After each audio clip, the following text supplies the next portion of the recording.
सोचिए, कराची की मसरूफ़ और शोर शराबे वाली सड़कों पर एम्बुलेंस चलाना कैसा होता होगा। आज के इस तज्जिए में हम जिस कहानी की गहराई में उतरने वाले हैं वो किसी खौफनाक सस्पेंस थ्रिलर से बिल्कुल कम नहीं है। ये सारी इन्वेस्टिगेशन घूमती है सलमान नाम के एक एम्बुलेंस ड्राइवर के गिर्द, और यह तज्जिया दरअसल उस राज को बेनकाब करता है जिसे इस पूरे निज़ाम ने, इस सिस्टम ने हमेशा के लिए दफन करने की कोशिश की थी। जैसे ही उसने मरीज को उठाया, उसे पता चल गया कि वो जिंदा बचेगा या नहीं। ये सुनने में शायद किसी जादू या सुपर पावर जैसा लगे, राइट? लेकिन हकीकत में सलमान के लिए ये एक अजियतनाक बोझ था, एक ऐसा अनचाहा तोहफा जो उसने कभी मांगा ही नहीं था। हर रोज जैसे ही कोई मरीज उसकी एम्बुलेंस में रखा जाता, सलमान को अंदर से फौरन महसूस हो जाता था कि मौत कितनी करीब है। ये एक अजीब और खामोश कश्मकश थी जिसने उसकी हर ड्यूटी को एक खौफनाक पहेली बना दिया था।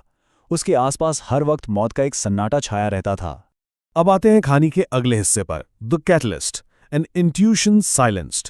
क्योंकि हर थ्रिलर का एक ब्रेकिंग पॉइंट जरूर होता है।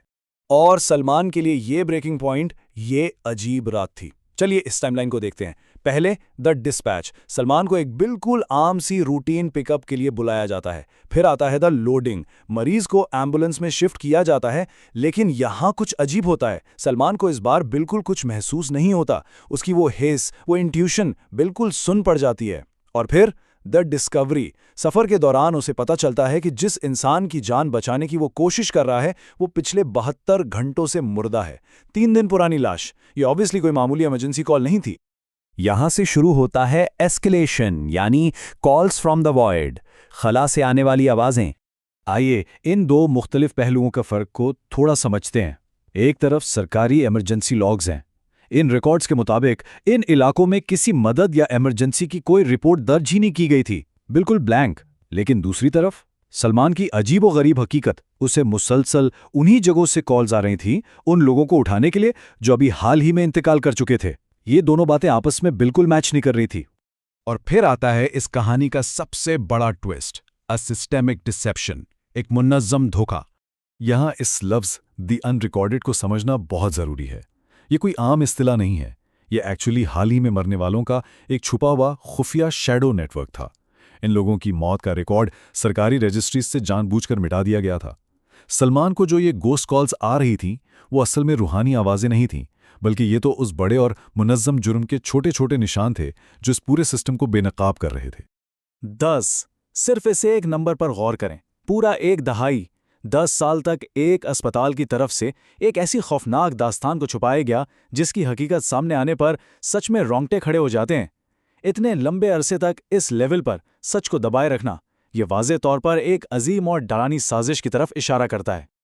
लेकिन ये खौफनाक सिस्टम आखिर काम कैसे करता था, इसे इन 3 स्टेप्स में समझते हैं। स्टेप 1, अनरिकॉर्डेड डेथ, यानी मौत होती है मगर उसे कहीं दर्ज नहीं किया जाता।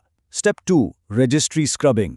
अगर गलती से कोई रिकॉर्ड बन भी जाए तो उसे सरकारी कागजात से मुकम्मल तौर पर धो दिया जाता है, स्क्रब कर दिया जाता है। और आखिरी step, off the grid concealment, जिस्मों को ऐसी जगह छुपा देना या दफन कर देना जहां से उनका ढूंढा जाना लिटरली नामुमकिन हो। ये एक ऐसी मुकम्मल मशीनरी थी जो इंसानी वजूद के आखिरी निशान तक मिटा रही थी।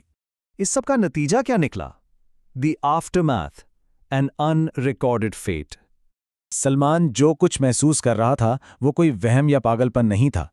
दरअसल वो अनजाने में एक ऐसी जुर्म की दास्तान की तह तक पहुंच रहा था जो पिछले 10 साल से जारी थी। हर वो नामुमकिन और अजीब पिकअप दरअसल एक गुमनाम शिकार की खामोश चीख थी, एक दरख्वास्त कि किसी तरह उन्हें ढूंढ लिया जाए और उनकी इस मौत को पहचान मिल सके। इस सोर्स मटेरियल के तज्जिए को समेटते हुए बस एक आखिरी सवाल जहन में देर तक गूंजता रहता है, और कितने ऐसे अनरिकॉर्डेड अफराद इन सरकारी निज़ाम के अंधेरों में छुपे बैठे हैं? सरकारी रिकॉर्ड्स की बुनियाद कितनी खोखली हो सकती है, ये वाकया इसकी एक खुली दलील है।